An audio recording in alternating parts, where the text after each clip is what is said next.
itu adalah pembelajaran yang dapat memberikan dan memfasilitasi kebutuhan siswa. Saya Widya Ayu Saktiani akan membagikan praktik baik yang berjudul Sandal Teklek, Sains dan Literasi dengan memanfaatkan teknologi dan lingkungan yang eksploratif untuk mendukung layanan pendidikan inklusif pada siswa kelas 5 SD Negeri Sidomukti, Kecamatan Adimulyo, Kabupaten Kebumen. Berikut adalah cuplikan kegiatan praktik baik yang telah saya lakukan. Sejalan dengan pemikiran Ki Hajar Dewantoro bahwa pendidikan haruslah berpihak pada siswa, maka peran guru adalah menuntun tumbuh kembang mereka sesuai dengan kodratnya. Pembelajaran yang inklusif merupakan pendekatan pendidikan yang berfokus pada penerimaan dan partisipasi semua siswa, tanpa memandang latar belakang, kemampuan, atau kondisi fisik maupun kognitif mereka. Filosofi yang mendasari pendidikan inklusi adalah keyakinan bahwa setiap anak berhak untuk memperoleh layanan pendidikan yang layak dalam lingkungan yang sama.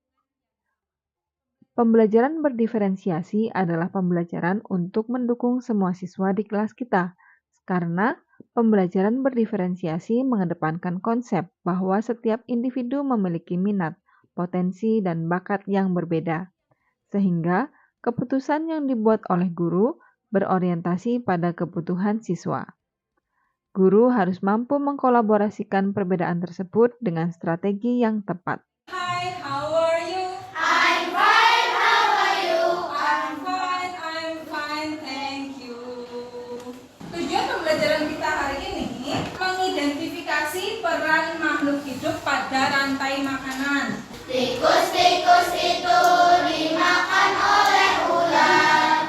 Informasi apa yang kalian dapatkan dari lagu ini? Siswa mengerjakan asesmen awal menggunakan kuisis mode kertas untuk mengetahui kemampuan awal mereka. Selanjutnya, siswa mengamati infografik tentang rantai makanan dan masing-masing siswa membuat satu pertanyaan dan ditukar dengan teman sekelompoknya untuk saling menjawab. Kegiatan ini ditujukan untuk meningkatkan kemampuan literasi mereka. Akifah membuat pertanyaan, apa yang dimaksud dengan rantai makanan? Ines menjawab, rantai makanan adalah perjalanan memakan dan dimakan dengan urutan tertentu antar makhluk hidup. Sesuai dengan jawaban yang kamu inginkan? Ya, sesuai. Oke. Setelah ini, mari kita keluar ya, kita menjelajah lingkungan kita. Nanti kita mengamati di lingkungan kita itu ada hewan apa saja sih, ada makhluk hidup apa saja, siapa yang berperan sebagai produsen di sana, siapa yang berperan sebagai konsumen, siapa pula yang berperan sebagai dekomposer. Pemanfaatan lingkungan sekitar sangatlah penting dalam pembelajaran. Dengan mengeksplorasi lingkungannya, mereka akan mendapatkan pengetahuan baru dari apa yang mereka amati. Dari kegiatan tersebut, mereka akan mengalami pembelajaran yang kontekstual dan memperoleh pemahaman yang bermakna. Guru membimbing kelompok siswa dengan kesiapan belajar yang rendah, sementara siswa dengan kesiapan belajar tinggi tetap dipantau kemajuannya dalam melaksanakan aktivitas belajar mereka. Di kelompok sawah ada apa saja? Rumput, kupu-kupu, belalang, kadang burung, ular, tikus, cacing. Nanti tugas kalian adalah membuat bagan rantai makanan. Tapi sebelum itu kita akan bermain dulu. Untuk menguatkan literasi mereka, kegiatan simulasi atau bermain peran juga penting dilaksanakan untuk mengelaborasikan pengetahuannya agar siswa lebih memahami topik pembelajaran dengan lebih baik dan lebih detail. Nah, anak-anak, inilah contoh rantai makanan di ekosistem sawah. Dari lingkungan yang udah kalian amati tadi, nanti kalian buat bagan. Silakan. Kalian boleh mencari referensi dari internet ya. Nanti di HP kalian bisa googling contoh rantai makanan di ekosistem yang lain.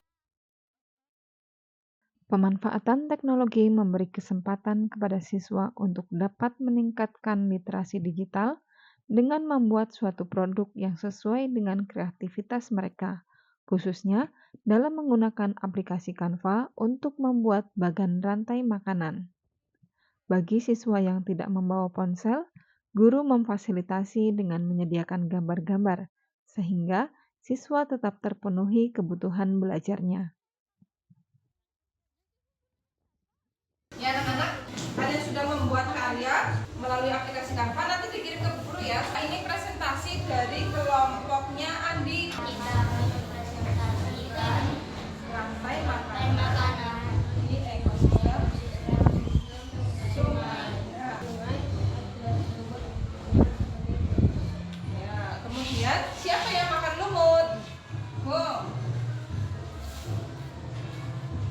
Ikan kecil makan lumut. Ya, berperan sebagai apa? Sebagai konsumen berapa? Sebagai konsumen satu. Nah, anak-anak, karya yang sudah tadi kalian buat sudah guru cetak. Nanti kalian bisa menempelkannya di papan hasil karya dan kalian bisa melihat hasil karya teman-teman kalian. Saat kalian melihat hasil karya teman, berikan komentar ya, kritik ataupun saran untuk hasil karya teman kalian, dan saran dari teman-teman itu adalah masukan yang berharga untuk kemajuan kalian. Memajang hasil karya siswa merupakan wujud apresiasi terhadap proses belajar mereka. Siswa juga dapat saling mengamati karya teman lain melalui kegiatan walking gallery. Sebagai upaya meningkatkan literasi, mereka saling memberi umpan balik terhadap hasil karya tersebut. Nah, sekarang kita ulas lagi apa yang sudah kita pelajari tadi. Pengambilan kesimpulan sangat penting untuk menyamakan persepsi dan mengkonfirmasi pemahaman siswa. Sekarang kita akan evaluasi menggunakan kuisis. Yang tidak membawa HP, ambil soal ke Bu Guru. Asesmen formatif dilaksanakan untuk mengetahui ketercapaian tujuan pembelajaran. Hal ini juga dapat digunakan oleh guru untuk mengenal siswa dengan lebih baik, sehingga guru dapat membuat keputusan terbaik dengan melibatkan siswanya dalam pembelajaran. Dalam layanan pendidikan inklusi, guru harus memahami karakter dan kebutuhan setiap siswanya. Guru juga harus paham capaian dan tujuan pembelajaran agar dapat menentukan bagaimana ia dapat membantu siswanya dalam mencapai hal tersebut. Pembelajaran terdiferensiasi juga efektif dalam pelayanan pendidikan inklusi karena bersifat proaktif, mementingkan kualitas, menggunakan berbagai pendekatan baik konten, produk, dan proses, dan berpusat pada siswa. Hal ini akan memotivasi siswa untuk selalu belajar karena pembelajaran disajikan dengan memfasilitasi kebutuhan dan kemampuannya, sehingga kegiatan belajar merupakan aktivitas yang menyenangkan bagi mereka. Bagaimana kesan kalian pada pembelajaran kali ini? Saya senang karena bisa belajar dengan memanfaatkan teknologi. Walaupun tidak memanfaatkan teknologi, saya tetap difasilitasi dengan gambar-gambar. Kalian punya harapan apa untuk pembelajaran selanjutnya? Semoga kedepannya bisa lebih memanfaatkan teknologi dan semoga kedepannya bisa memanfaatkan lingkungan sekitar. Assalamualaikum warahmatullahi wabarakatuh. Perkenalkan, saya Ziza Himawati, rekan sejawat Ibu Widya Ayu Septiani. Pada kesempatan kali ini, saya akan menyampaikan testimoni saya mengenai kegiatan berbagi praktik baik yang telah dilaksanakan oleh Ibu Widya Ayu Septiani, yaitu Sandal Teklek, sains dan literasi dengan memanfaatkan teknologi dan lingkungan yang eksploratif. Menurut saya, kegiatan yang telah dilakukan oleh Ibu Widya Ayu Septiani sangatlah sesuai dengan apa yang telah disampaikan oleh Ki Hajar Dewantara, bahwa pendidikan itu haruslah menyesuaikan dengan kodrat alam dan kodrat zaman.